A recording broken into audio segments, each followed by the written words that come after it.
Welcome to an exciting video of Avium's gameplay. In this video, I'll be going over Locomotion. My last video that had commentary on it got over 1,000 views. Here's to hoping that happens again.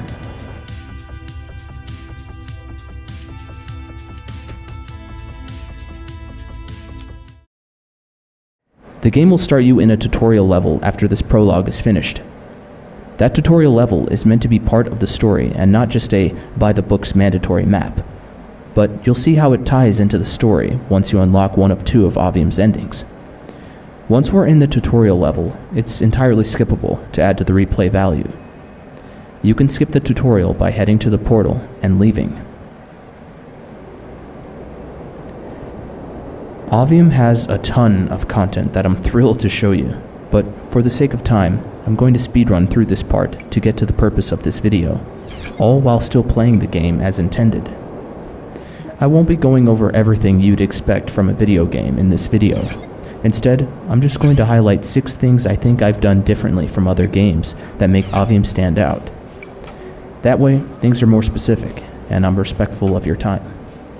So, without further ado, Ultra Sprint. Double tap the sprint button to ultra sprint while on the ground, or go into ultra flight while in the air. During ultra sprint, your jumps change too. Now, you'll be able to ultra jump.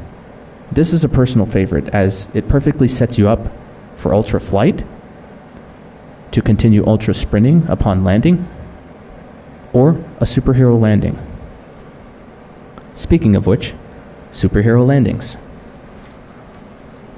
Superhero landings are activated by pressing the sprint button in the air while facing the ground, and they inflict both a small area of instant death to surrounding common enemies and an impulse on loose objects, such as your car, to push them back. Superhero landings can also inflict elemental damage by changing flight styles while you're in hover mode. There's earth, ice, electricity, fire, and normal. Since any superhero landing inflicts insta-death on common enemies, these elemental damages are more for certain bosses. But not all bosses suffer the same amount of damage. Spoilers, there's even one boss that's so susceptible to superhero landings that their effect on her is comparable to their effect on common enemies. And moving on, we have another awesome feature. Yeah, I don't double jump, I triple jump. So, everyone who's ever played an RPG or platformer ever knows about the advantageous double jump. But why stop at 2 jumps? You know, I'm still actually really tempted to turn this into an octuple jump. You know, just freaking defy gravity through the power of stackable jumps up to 8 times. But I feel 3 jumps for now is plenty of fun. This could change as I get more feedback during this early access period. Really proud of the fluidity of the animations, the maximum height of the jumps, and the slight variety between your jumps, from the 2 styles of front flips you perform to the jet flames either jetting out of your feet or back. Next is dashing. Unlimited dashing. If there's one thing I disliked about some of the games that Avium was inspired by, it was the overheating or exhausting of your dashes for a time after 1 or 2 uses. In fact, one of the very first things I coded, even before sprinting, was limitless dashing. This is one of the few things I was able to save from my erased project, and thank God I did. It's not only one of my favorite forms of locomotion for its look and feel, but it's actually a vital move to keep your distance from bosses as they constantly and quickly try to get in close.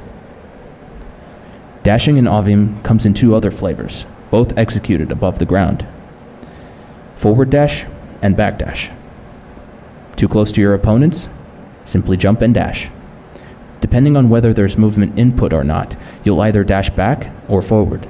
For instance, as long as you have forward input, you'll dash forward. But if you're standing still in the air, you'll dash backward.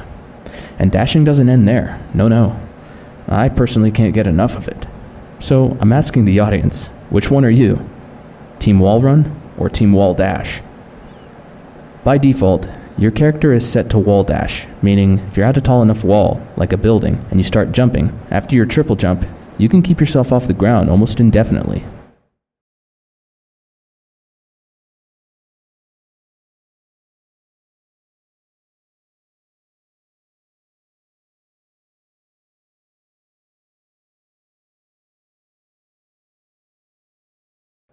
after selecting wall run from your locomotion menu. Now, when you're at a wall and you press jump, you bypass jumping altogether and instantly start defying gravity for as long as there's wall to run.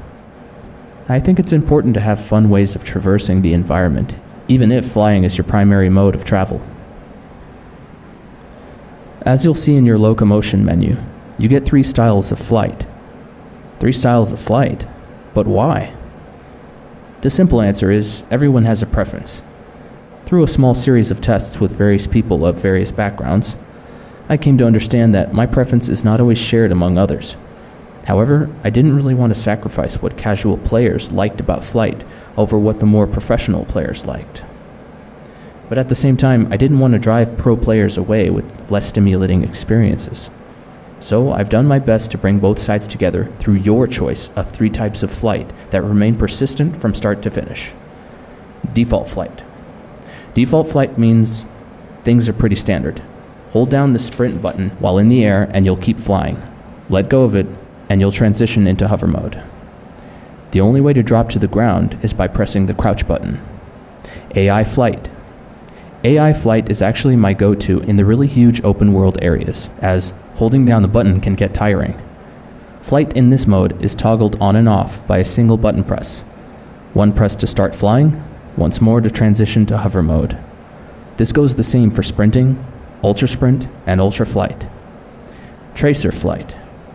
Tracer flight is a favorite for its snappy mobility and allows you to feel like nothing is between you and full control. Holding down the sprint button works much like it does in default mode, but now letting go of it immediately cuts off all flight, sending you soaring in whatever direction you're facing and setting you up for some speedy landings if you hone your skills enough. Otherwise, you'll experience the encumbering crash landings. And lastly, sliding. There's not much to go over with the slide function as there aren't many obstacles you can slide under, but this may change with more feedback. Currently, on some of the rooftops in central Avium, there are places you can slide. Just get close enough to the obstacle until a message appears, and then use the dash button to begin sliding. Having gone over this very brief but important gameplay aspect, I hope that you'll have fun combining all these forms of locomotion on top of what you already know and can do to make this sci-fi experience that much more fun. So go wild with it. Thanks for watching. In my next video, I'll be going over the looter-shooter aspect of Avium, from gun combat to collectibles. Hope to see you there.